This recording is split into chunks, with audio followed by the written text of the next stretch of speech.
ಅನಾರೋಗ್ಯ ಅಂತ ಬಂದಾಗ ಕ್ಯಾನ್ಸರ್ ಆಗಲಿ ಬೇರೆ ಯಾವುದೇ ಸಮಸ್ಯೆ ಬಂದರೂ ವ್ಯಕ್ತಿಗಳು ಕುಗ್ಗಿ ಹೋಗ್ತಾರೆ. ಸೊ ಇವಾಗ ಒಂದು ಪ್ರೋಸೆಸ್ಸಲ್ಲಿ ನೀವು ಎಲ್ಲೂ ಕೂಡ ಒಂದಷ್ಟು ಎಮೋಷನ್ ಇಲ್ಲ, ನಾನು ಕೊಡಲಮ್ಮ, ಅದು ತನಗೆ ಬರುತ್ತಮ್ಮ. ಅದು ಐ ಥಿಂಕ್ ಜೀವನನೇ ಒಂದು ಪಾಠ. ಅದು ನಮ್ಗೆ ಕಲಿಸುತ್ತಮ್ಮ. ಈ ಗೋ ಆನ್ ಡೂಯಿಂಗ್ ದಟ್ ಅಷ್ಟೇ. ಬಟ್ ನಮ್ಮ ಸಪೋರ್ಟ್ ಹೇಳ್ದಲ್ಲ, ಅದೇ ಥರ ನೀವು DKD ಒಂದು ಸಪೋರ್ಟ್ ಇರ್ಬೋದು. ಇಲ್ಲ ಭಾರತೀಯನದು ರಿಲೀಸ್ ಆಯಿತು ಅವಾಗ, ಸಿನಿಮಾ ಚೆನ್ನಾಗಿ ಹೋಗ್ತಿತ್ತು. ಅವಾಗ ಪ್ರಮೋಷನ್ಗಂತ ಹೋಗ್ತಿತ್ತು. ಅವಾಗ ನನಗೆ ಐ ಡ್ not have that in mind. ನನಗೆ ಕ್ಯಾನ್ಸರ್ ಇದೆ, ನಾನು ಹೋಗ್ಬೋದಾ, ಮಾಡೋಕ್ಕಾಗುತ್ತಾ? ಇಲ್ಲ, ನಾನು ಧೈರ್ಯ ಮಾಡ್ದು ಇಲ್ಲಿ ಏನಂತೀವಿ, ಪ್ರಮೋಷನ್ಸ್ ಇರ್ಬೋದು, ಇಲ್ಲಾಂದರೆ ಇಂಟರ್ವ್ಯೂಸ್ಗಳಿರ್ಬೋದು, ಇಲ್ಲ ಊರಿಗೆ ಹೋಗಿ ಸಿರ್ಸಿಗೆ ಹೋಗಿದ್ದು, ಎಷ್ಟು ದೂರ ಟ್ರಾವೆಲ್ ಮಾಡಿದ್ದು, ಹುಬ್ಳಿಗೆ ಹೋಗಿದ್ದು. ಸೊ ಆ ಟೈಮ್ ಎಲ್ಲೋ ಒಂದು ಕಡೆ ಯಾವುದೋ ರೂಪದಲ್ಲಿ ಬಂದು ನನಗೆ ಒಂದು ಒಂದು ಒಂದು ಮೆಡಿಸಿನಲ್ ಆಗಿರ್ಬೋದು, ಇಲ್ಲ ನನ್ನ ಕರಿಯರ್ ಇರ್ಬೋದು, it used to boost me up. DKD ಅವಾಗವಾಗ ಹೇಳ್ತಿದ್ದೆ, ನಾನು ಡ್ಯಾನ್ಸ್ ಮಾಡೋದು ಇವ್ರು ಹೇಳ್ತಿದ್ರು, ಇಲ್ಲ ಕರಿಬೇಡಿ ಅವಾಗವಾಗ, ಸ್ವಲ್ಪ ಕಟ್ ಡೌನ್ ಮಾಡಿ ಅಂತ. ನಾನು ಹೇಳಿದೆ, ಯಾಕೆ ನಾನು ಕರಿತಿಲ್ಲ ಡ್ಯಾನ್ಸ್ ಮಾಡೋಕ್ಕೆ, ಹಿಂಗಾಗಿದೆ, ಅದಕ್ಕೋಸ್ಕರ ಇಲ್ಲ ಕರೀರಿ ನೀವು. ಶಿವಣ್ಣ ಇಲ್ಲಿ ಮಾತ್ರ ಅಲ್ಲ, ಅಲ್ಲೂ ಕೂಡ ಅದೇ ನೀವು ಡ್ಯಾನ್ಸ್ ಬಗ್ಗೆ ಮಾತಾಡುವಾಗ ಅನ್ಕೊಂಡು ಅಲ್ಲೂ ಕೂಡ ಕನ್ನಡಿಗರನ್ನ ಹಾಡು ಹೇಳಿ ರಚಿಸಿರುವಂಥದ್ದು ಆ ಸಿಚುವೇಶನ್ ಇಲ್ಲ, I felt like singing.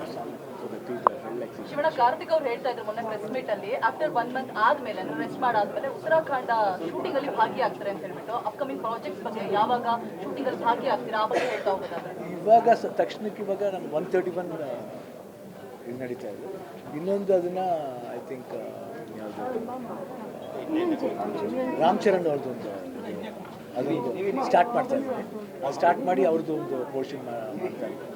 ಮಿಡಲ್ಲಿ next ಇವ್ರದ್ದು ನಮ್ಮ ಹೇಮಂತ್ ಅವ್ರದ್ದು ಬೈರನ್, ಆಮೇಲೆ ಶ್ರೀಮುತ್ತುದು ನಮ್ಮದು A for ಆನಂದ್.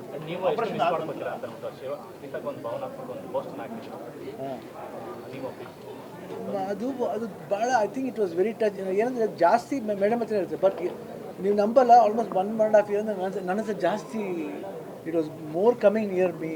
ನನ್ನ ಅಂಟ್ಕೊಂಡೆ ಮಲಿಕೊಳ್ಳೋದು ಅದೇನು ಗೊತ್ತಿಲ್ಲ, ಒಂದು ಟೈಪ್ ಆಫ್ ರಿಲೇಷನ್ಶಿಪ್ ಅಂತ ಗೊತ್ತಿಲ್ಲ. ಬಟ್ ತುಂಬಾ I think it was A very sweet. ನಾವು ಬರೀ ನಾಯಿ ಅನ್ಕೋತೀವಿ, ನಾಯಿ ಎಲ್ಲ ಜೀವ ಅಷ್ಟೇ. ಶಿವಣ್ಣ, ಗೊತ್ತಿಲ್ಲ, ನಮ್ಗೆ ಇತ್ತೀಚೆಗೆ ಅಪ್ಪು ಸರ್ ಹತ್ರ ಹೋದಾಗ ಹೇಳಿದ್ರಿ, ಅದು ಹೋಗಿದ್ರಂತೆ ನೀವು, ಅಲ್ಲಿ ಯಾರೋ ಹೇಳಿದ್ರು ನನಗೆ, ಅಲ್ಲಿ ಹೋಗಿ ಕಣ್ಣೀರು ಹಾಕೊಂಡ್ರಿ, ನನಗೂ ಹಿಂಗಾಗಿದೆ ಅಂತೆಲ್ಲ. ಆ ಕ್ಷಣ ಯಾವುದನ್ನು ಅಪ್ಪು ಸಮಾಧಿ ಹತ್ರ ಹೋಗಿ, ಅಪ್ಪು ಸರ್ ಸಮಾಧಿ ಹತ್ರ ಹೋಗಿ ಕಣ್ಣೀರು ಹಾಕಿದ್ರಿ ಅಂತ, ಆರೋಗ್ಯ ಈ ಥರ ಆದ ಮೇಲೆ ಹಂಗೆ ನಾವು ಹೋಗ್ತಾ ಇರ್ತೀವಿ. ಯಾವತ್ತೂ ನಾನು ಹಂಗೆ ತುಂಬಾ ಭಾವುಕರಾಗಿ ಮಾತನಾಡಿದ್ರಿ.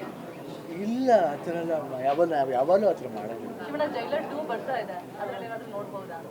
ಗೊತ್ತಿಲ್ಲ, ನನಗೆ ಗೊತ್ತಿಲ್ಲ, ನೀವೇ ಹೇಳಿದ್ಮೇಲೆ ಗೊತ್ತಾಗ್ತದೆ. ಆಪರೇಷನ್ ಆದ ನಂತರ ಅಂದರೆ ಡೈಲಿ ಹೇಗೆ ಶುರು ಆಗ್ತಿತ್ತು? ಡಾಕ್ಟರ್ ಏನು ಹೇಳಿದ್ರು ಸ್ವಲ್ಪ ಹೇಳ್ಬೋದು, ಹೇಗೆ ಶುರು ಆಗ್ತಿತ್ತು? ಮಾರ್ನಿಂಗ್ ವಾಕಿಂಗ್ ಮಾಡ್ತಿದ್ದೀನಿ, ಭೀಮಣ್ಣ ಬರ್ತಾರೆ. ಆಮೇಲೆ ಅದಕ್ಕಿಂತ ಮುಂಚೆ ಇವ್ರು ಬರ್ತಿದ್ವಿ, ಪ್ರಶಾಂತ್, ನಾನು ವಾಕಿಂಗ್ ಹೋಗ್ತಿದ್ದೆ. ಅಲ್ಲಿ ಸ್ಟಾರ್ಬಕ್ಸ್ ಇದೆ, ಬಂದು ಕೆಳಗೆ ಒಂದು ಕಾಫಿ ಕುಡಿತಾರೆ.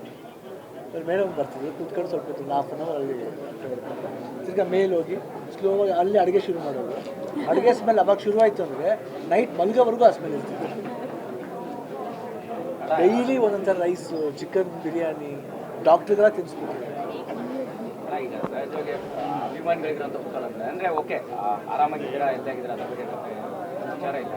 ಸೊ ಬರೋಬ್ಬರಿ ಅಂದರೆ 30 ದಿನಗಳ ವಿಶ್ರಾಂತಿಗೆ ಏನು ಸಜೆಸ್ಟ್ ಮಾಡ್ತೀವಿ? ಹಾಸ್ಪಿಟ್ಲಲ್ಲಿ ಎಕ್ಸಾಕ್ಟಾಗಿ ಎಷ್ಟು ದಿನ ಇತ್ತು Shivanna? 24th Monday discharge, 30th discharge. ಆಮೇಲೆ 7th ಒಂದು ಟ್ಯೂಬ್ ಬಿಚ್ಚಿದ್ರು, 15th ಒಂದು ಟ್ಯೂಬ್ ಬಿಚ್ಚಿದ್ರು. ಅದಾದಮೇಲೆ 1 week ಎಲ್ಲ ಬಿಚ್ಚಾದ್ಮೇಲೆ ಫ್ರೀ ಆಯ್ತಲ್ಲ body. So we have to wait and see how it works. ಅದಾದ್ಮೇಲೆ 1 week ಆದಮೇಲೆ ಈಗ ಹೇಗೆ ಕೇರ್ ಮಾಡೋಕ್ಕೆ ಹೇಳಿದ್ರೆ ಇನ್ನೂ 1 ತಿಂಗಳು ಪ್ರೊಸೆಸ್ ರೆಸ್ಟಲ್ಲಿ ಇರಬೇಕು ಅನ್ನೋದನ್ನು ಕೇಳಿದ್ರು. ಹೇಗೆ ನಾರ್ಮಲ್ ವಾಕಿಂಗ್ ಎಲ್ಲ ಮಾಡೇ ಮಾಡ್ತೀವಿ. ಜಾಸ್ತಿ ಎಕ್ಸಸೈಸ್ ಅಂದರೆ 1 level ಎಕ್ಸಸೈಸ್ ಹೇಳ್ಕೊಟ್ಟಿದ್ದೀನಿ, ಅದು ಮಾಡಬೇಕು. ಅದನ್ನ ಕಂಟಿನ್ಯೂಸ್ ಮಾಡ್ತಾ ಇರ್ತೀವಿ. Nothing much. ಊಟನೂ ಅಷ್ಟೇ ಎಷ್ಟು ಬೇಕು. ಶಿವಣ್ಣ, ಸಹಜವಾಗಿ ಶೂಟಿಂಗ್ ಹೋದಾಗ ಮನೆ ಮಿಸ್ ಮಾಡ್ಕೊಳ್ಳೋಂಥದ್ದು, ಇಡೀ ಕರ್ನಾಟಕ ಮಿಸ್ ಮಾಡ್ಕೊಳ್ಳೋಂಥದ್ದು, ಬೆಂಗಳೂರು ಮಿಸ್ ಮಾಡ್ಕೊಳ್ಳೋಂಥದ್ದು, ಅದು ಬೇರೆ ಥರದ ಫೀಲಿಂಗ್ ಇರುತ್ತಲ್ಲ. ಈ ಸಿಚುವೇಶನ್ಗೆ ಹೋದಾಗ ಪೋಸ್ಟ್ ಕೂಡ ಹಾಕಿದ್ರಿ ಭಾವುಕರಾಗಿ, ಅಭಿಮಾನಿಗಳು ಸಮುದ್ರದ ಜೊತೆ. ಸೊ ಸಮುದ್ರದಂತೆ ನೀವು ನನ್ನ ಸಮುದ್ರ ಇದ್ದಂತೆ ಅಂತ ಒಂದು ಪೋಸ್ಟ್ ಕೂಡ ಹಾಕಿದ್ರಿ ಅಲ್ಲ. ಸಹಜವಾಗಿ ಅಂದರೆ ಮನೆ ವಿಚಾರವಾಗಿ ಏನೆಲ್ಲ ಮಿಸ್ ಮಾಡ್ಕೊಳ್ತೀರಿ, ಹೆಂಗೆ ಅಂತ ಯೂಶಲಿ ಮಿಸ್ ಮಾಡ್ಕೊತೀವಿ. ಬಟ್ ಎಲ್ಲೇ ಹೋದ್ರೂ ನಾವು ಅಲ್ಲಿ ನಾವು ಅದಕ್ಕೆ ಗೌರವ ಕೊಡಬೇಕಾಗಿರ್ಬೋದು. ಹೆಲ್ತ್ ಇಶ್ಯೂ ಅಂದಮೇಲೆ ಆ ಡಾಕ್ಟ್ರ್ ಹೇಳ್ದಂಗೆ ಅದಕ್ಕೆ ನಾವು ಗೌರವ ಕೊಡಲೇಬೇಕು. ಸೊ ಅದ್ರ ಪ್ರಕಾರ ನಾವು ನಡ್ಕೋತೀವಿ, ಹೆಂಗೋ ಮಾಡ್ತೀವಮ್ಮ. ಸಮ್ಮವು ಬೇಜಾರಾದ್ರೂ we have to go ahead. ನಮ್ಮ ಹೆಲ್ತ್ ಅದಕ್ಕೋಸ್ಕರ ಅಟ್ಲೀಸ್ಟ್ ನಾವು ಮಾಡಲೇಬೇಕಾಗುತ್ತೆ. So it was good. Family ಜೊತೆಲಿ ಇರೋದ್ರಿಂದ ಪ್ರಾಬ್ಲಮ್ ಇಲ್ಲ. ನಾವು ಎಲ್ಲೋ ಹೋದ್ರು ನಾವು ಜಾಲಿಯಾಗಿ ಇದು ಮಾಡಿ ಅವಾಗ ಫೋನ್ ಮಾಡ್ತಾ ಇರ್ತೀವಿ. ಅವಾಗ ಸುದೀಪ್ ಪ್ರಾಣ ತಿಂತಾ ಇರ್ತೀವಿ, ಶ್ರೀಕಾಂತ್ ಪ್ರಾಣ ತಿಂತಾ ಇರ್ತೀವಿ, ವರುಣ್ ಇವ್ನು ಪ್ರಾಣ ತಿಂತಾರೆ.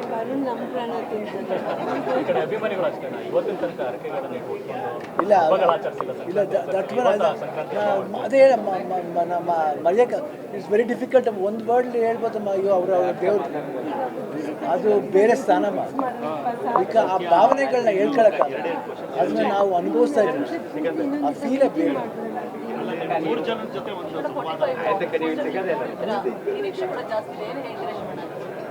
think he is a wonderful director. But ನನಗೆ ಬೇಜಾರಾಯ್ತು ಹೆಂಗೆ ಹೇಳೋದು ಅಂತ. ಅವ್ರಿಗೆ ಹೇಳಿದಾಗ ಈ ವಾಸ್ ವೆರಿ ಎಮೋಷ್ನಲ್. ಜನ್ಯ ಇಲ್ಲ ಮಾಡಲೇಬೇಕು ಕ್ಲೈಮ್ಯಾಕ್ಸ್. ನಾನು ಹೆಂಗೆ ಡೂಪ್ ಇಟ್ಕೊಂಡು ಮಾಡಲಿ, ಅದೊಂದು ಚಾಲೆಂಜಿಂಗ್ ಫ್ಯಾಕ್ಟರ್ ಇತ್ತು. ಚೆನ್ನಾಗಿತ್ತು. ಮಾತಾಡಿ.